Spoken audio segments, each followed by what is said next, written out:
손목이 갑자기 시큰거리고 아프기도 하고 물건 집을 때 전기가 오르는 것 같기도 하고 그때마다 혹시 손목에 심각한 문제가 있는 것은 아닌가? 나중에는 손을 아예 못 쓰게 되는 건 아닌가 하는 불안한 생각이 들기도 하시는 거죠? 아침에 일어나서 주먹을 쥐려고 해도 손가락이 뻣뻣하게 굳어서 펴지지 않을 때 정말 무서우시죠? 그렇다면 오늘 이야기에 꼭 귀 기울여 주세요. 분명 좋아지실 수 있습니다. 미국 정형외과학회 연구에 따르면 초기에 적절한 관리를 받은 분들은 90% 이상이 완전히 회복되었지만 1년 이상 방치한 경우에는 회복률이 40% 이하로 떨어졌다고 합니다.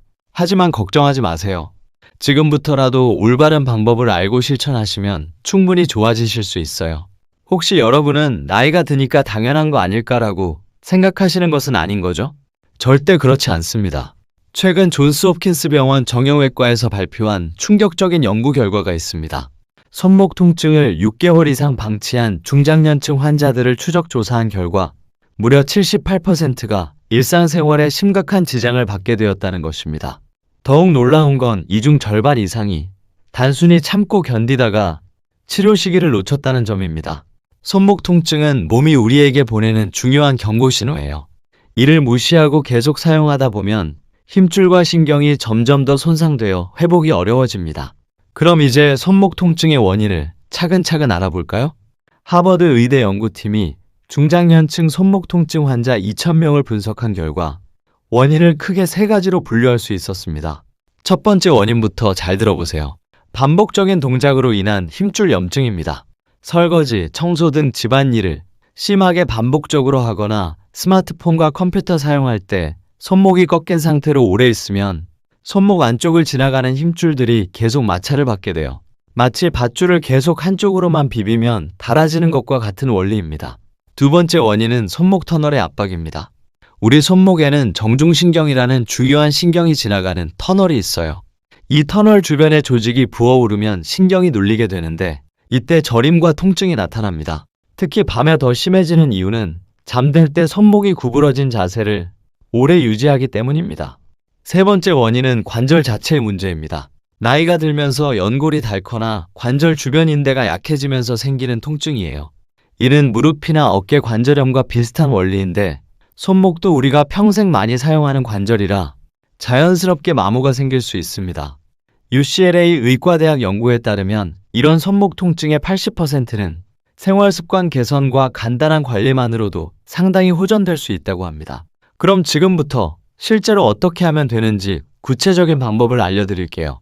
자, 이제 가장 중요한 부분입니다. 실제로 어떻게 하면 되는지 차근차근 알려드릴게요.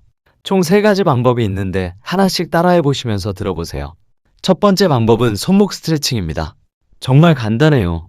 의자에 편안하게 앉으신 다음 오른쪽 팔을 앞으로 쭉 뻗어보세요. 손바닥이 앞을 향하도록 하고 왼손으로 오른손 손가락 끝을 살짝 잡아당겨 보세요. 이때 손목 안쪽이 시원하게 늘어나는 느낌이 드실 거예요.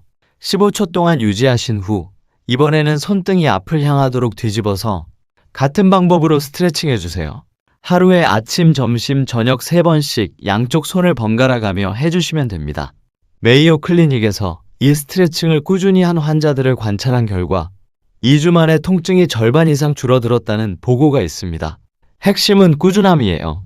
하루 이틀로는 효과를 보기 어렵지만 매일 규칙적으로 해주시면 분명 달라지실 거예요. 두 번째 방법은 손목 보호입니다. 일상생활에서 손목에 무리가 가지 않도록 작은 습관들을 바꿔보세요. 컴퓨터를 사용할 때는 손목 받침대를 사용하거나 마우스 패드에 손목 쿠션이 있는 것을 선택해보세요. 스마트폰을 볼 때도 한 손으로만 계속 잡지 마시고 양손을 번갈아 가며 사용하시거나 탁자에 놓고 보시는 것이 좋습니다. 특히 밤에 주무실 때는 손목이 꺾이지 않도록 주의해주세요. 베개 옆에 작은 쿠션을 놓고 손목을 올려놓으시거나 약국에서 파는 손목 보호대를 착용하고 주무시는 것도 도움이 됩니다.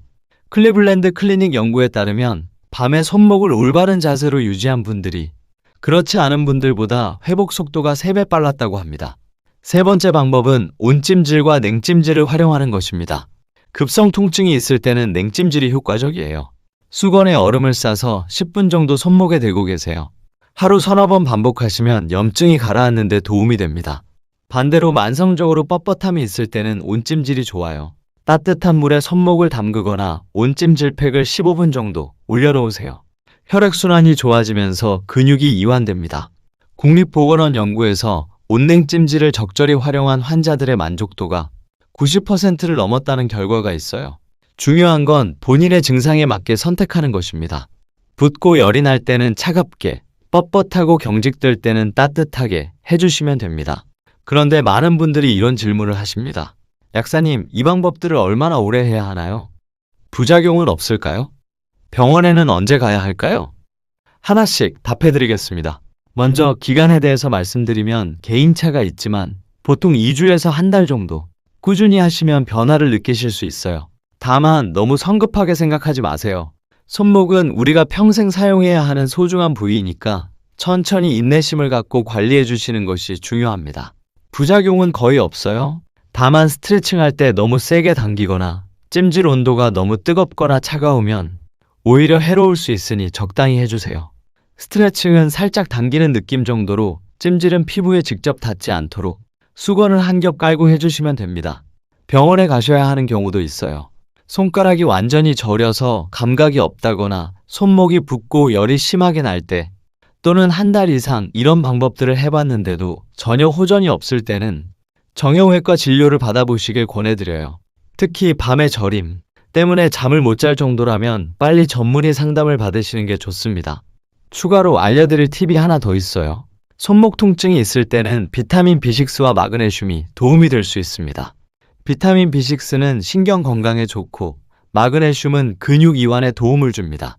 다만 이미 복용하고 계신 약이 있다면 약사나 의사와 상담 후에 드시는 것이 안전합니다.